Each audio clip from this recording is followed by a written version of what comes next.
I vow to maintain optimal health so as not to minimize my use. Welcome to your first day in defense training. In preparation for your upcoming filtration, the next 2 weeks will be dedicated to hand-to-hand combat. Class will consist of 30 minutes of group technique practice followed by individual sessions until the bell rings. Understood? Yes, Commander. Form a single line facing me. As the trainees filed into place, Commander Roz grabbed a wooden box filled with rolled strips of dark fabric. Before we get started, you will each take 2 hand wraps from this box. He made his way down the line, handing 2 rolls to each trainee. Yahshi took a pair and temporarily tucked one into his pocket. Barehanded training is great for conditioning, but since we're starting out, we're focused more on technique, and pain will slow you down. If you've never used wraps before, find someone to help you. Yahshi began to unravel his first roll, guiding the line of fabric between his fingers and around his palm like a spider spinning a web.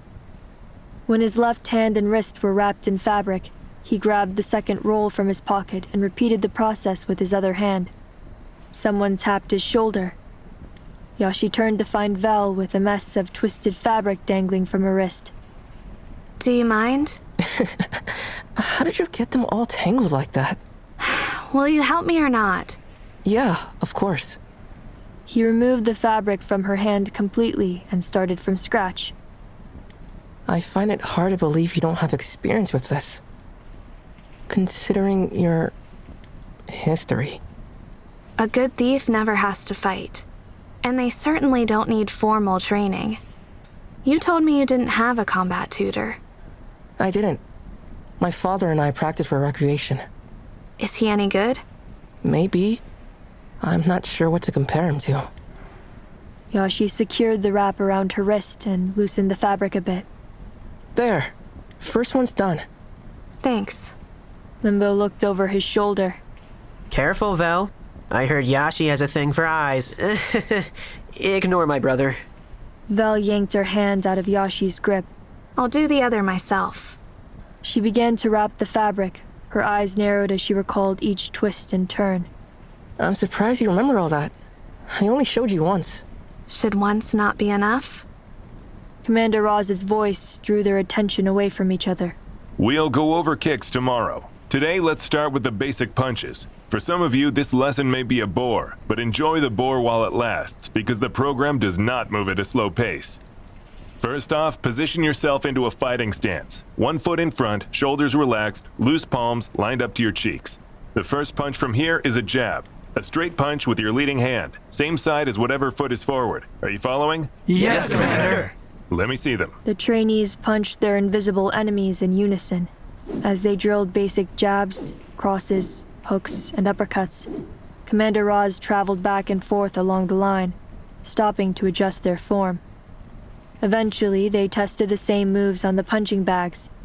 Yahshi wasn't used to this much repetition, and his arms were feeling sore already. After what felt like a lifetime of training, the other Academy Guardians entered through the sliding door. Professor Ember crossed her arms, and Dr. Blimmery elbowed her in the side a few times until she cracked a grin. Good work, everyone. Now it's time to move on to individual training. While you wait for your turn, you can either rest or train solo.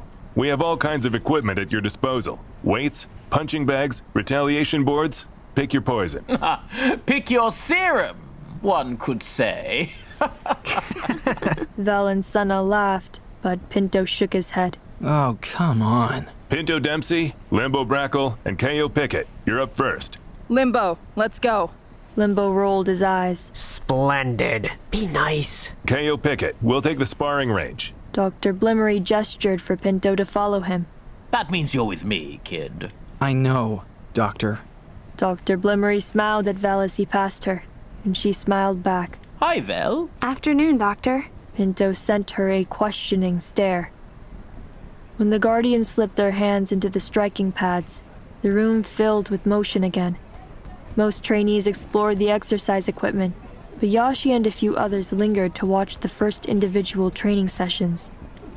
Whenever Pinto attempted to hit Dr. Blimmery's striking pads, the Guardian would consistently pull them away a moment too soon for contact. Dr. Blimmery laughed at Pinto's reddening face.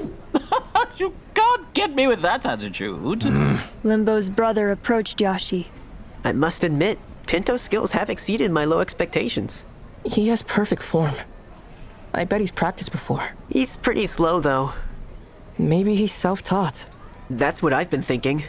The boy held out his hand, and Yahshi raised his brows at the unusually formal gesture.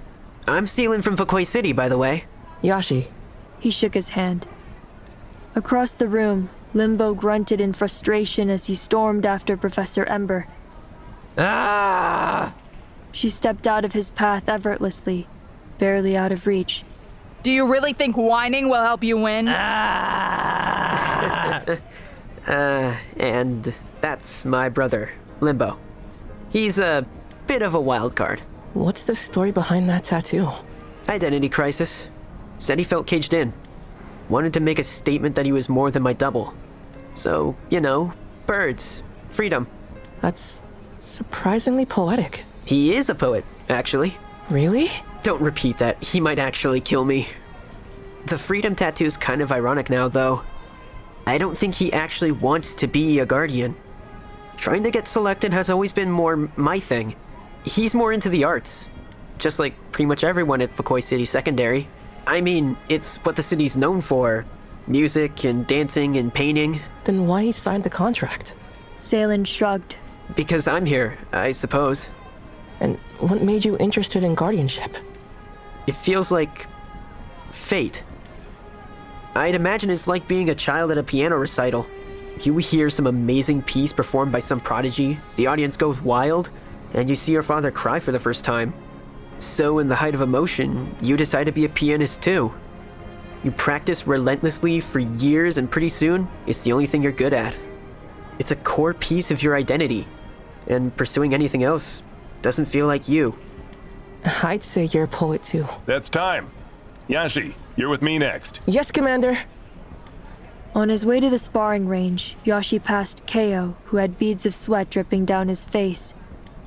Yahshi took a deep breath and planted himself across from Commander Roz, but the Guardian didn't raise the striking pads. Ember told me about your stunt yesterday. I'm sorry. I wasn't thinking.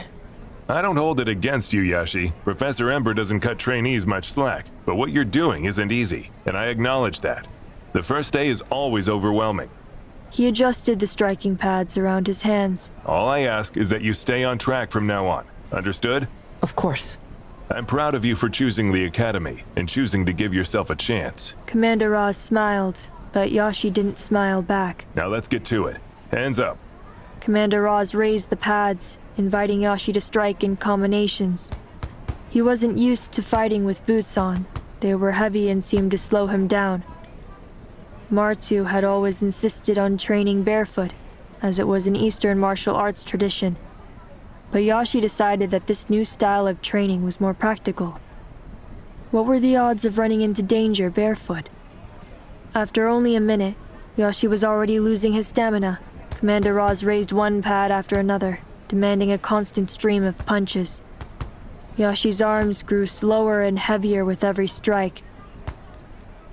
When Commander Roz allowed Yahshi to stop, the world swayed. Yahshi leaned over and glued his eyes to the green zone in the hope that the lack of movement would calm him down. SUNNA, you're up next.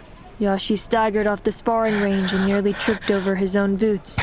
Whoa! SUNNA grabbed his shoulder to balance him. You okay? Yeah, I'm fine.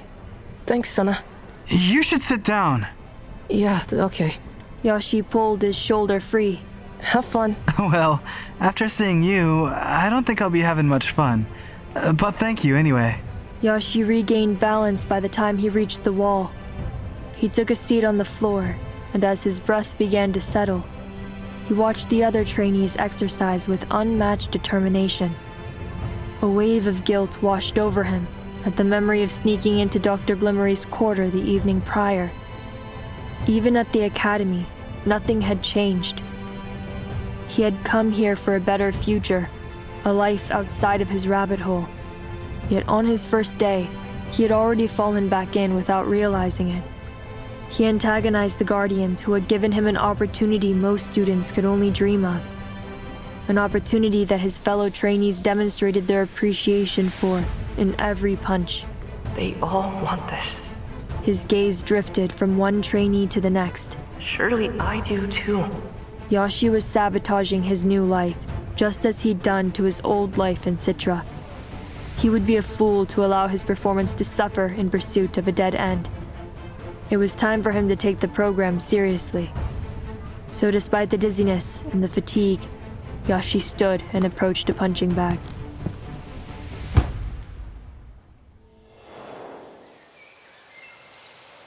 After defense class, the trainees stood in the field, smoldering in the afternoon heat. Your last lesson involves practicing guardian skills in a less sterile environment. Some days we may see who can find the best natural remedies in the surrounding woods to cure a fake wound. Other days we may practice stealth skills, such as walking quietly or listening for nearby threats. She gestured for the trainees to follow her toward the stable. Today, we'll be starting with the basics of horseback riding. Those of you who progress further into the program will learn how to drive a horse-led vault, a crucial skill for every guardian, especially those in the defense division. Professor EMBRE demonstrated the steps to prepare a horse to ride, which included more equipment than Yahshi would have thought. The trainees practiced leading the horses, mounting them, and eventually riding them slowly to the courtyard and back. Yahshi's arms tensed up whenever he gripped the reins. Placing his balance in the control of an animal left him painfully paranoid. He didn't trust himself as a rider, or the horse as a replacement for his feet. And with every step he feared he'd lean too far in one direction and pummel head first onto the grass. 2 hours later, they returned to their living quarters covered in sweat. Yahshi showered first, changed into a fresh uniform, and collapsed onto his bed. The blankets cradled him like a warm cloud for what felt like seconds. Yahshi shot up at the sudden voice. He looked over to find Pinto standing in the doorway of the restroom, already showered and dressed. You scared me. You'll go bald. What do you mean, bald? Sleeping with your hair wet. It'll make you go bald when you're older. Pinto swiped the thick textbook from his desk and took a seat on his bed.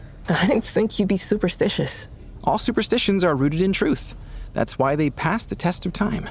Pinto leaned against a stack of pillows and opened the textbook. Huh. I wonder what it's like to read with one eye. Is his range of vision cut in half, or does it not work like that? Does he need to move his eye more to see the words? Does he own more than one patch? Maybe some in different colors? Does he need to wash them frequently? What are you reading? History of Belladonna. Pinto turned the page. I found it in the library after lunch. Yahshi spotted Alora's yellow mittens on his nightstand and took them into his hands. Goosebumps sprang across his arms when he finally processed how close the mittens had been to the murder. After the incident, he had burned the uniform and shoes he'd worn in the woods that day, including his favorite red coat. These mittens were the equivalent of a souvenir for tragedy. Speaking of lunch, you sat with me earlier. Why? Pinto shut his textbook. He stared at the cover while Yahshi stared at the mittens, and as though they were thinking in sync, they raised their chins and made eye contact in unison. After everything I said about Dice yesterday, you still joined me for breakfast this morning. I figured that if you were willing to accept me despite my rudeness, maybe I could accept you despite your history. I understand it, honestly. If my family were raided, I'd probably feel the same way. No, there's no excuse. I know that. The mystery behind what happened that day has always haunted me. I doubt I'll ever find out which Easterners gouged out our eyes. It's much easier to blame all of them for it, as wrong as that may be. Pinto looked away. I'm sorry for what I said. It's okay. I'm sorry too. About the raid. Do you remember it? Oh, I remember everything. Although the faces are blurry. He adjusted his eye patch with a gulp. How about you? Do you remember moving west? Not at all, actually. I can't remember anything from the Atheris War. Nothing. Not even a vague memory. I can't remember life in the East at all. You were 4 when you moved, right? You ought to remember something from back then. All I've known is Citra. I see.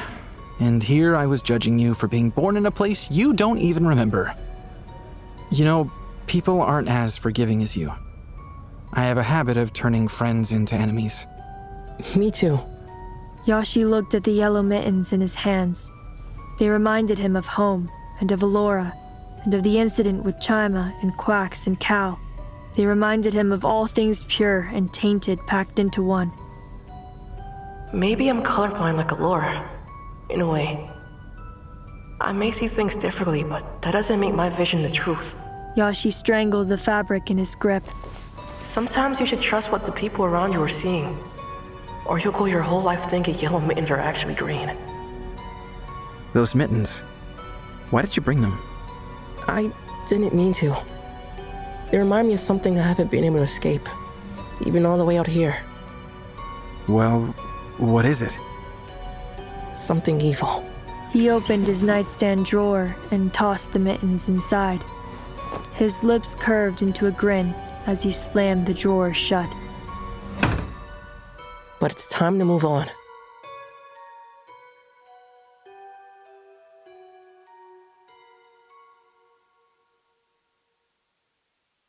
Belladonna, Book 1, Nightshade Academy. Written and narrated by Mel Torrefranca. Produced by Mel Torrefranca and Wilson Hensley. Edited and mastered by Juan Pablo Diaz. How did we get here? Something went wrong. We worked hard for this life that we don't want at all. Cover art by Mad Studio. Score by Gita Puspita Asri. Theme song composed and produced by James Sinclair-Stott. Starring Jason Brown, Anthony Andreas Echeverri, Melissa White, Alex Bowie, Patrick Vierzba, Julia Ristow, David John Bors, Connor Blunck, Kody Kiehl, Ellie Chua, Ben Autry, Walter Mack. If it's really true that the sky weeps with us,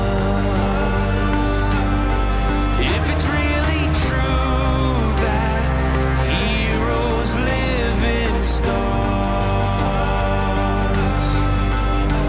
Featuring the voices of Gwyneth Evans, Jeff Rosenau, Philip Kryanoff, Lucas Hensley, Levi Titus, Angie Eggers, Willem Degar, Allison Prophet, Maria Palmo.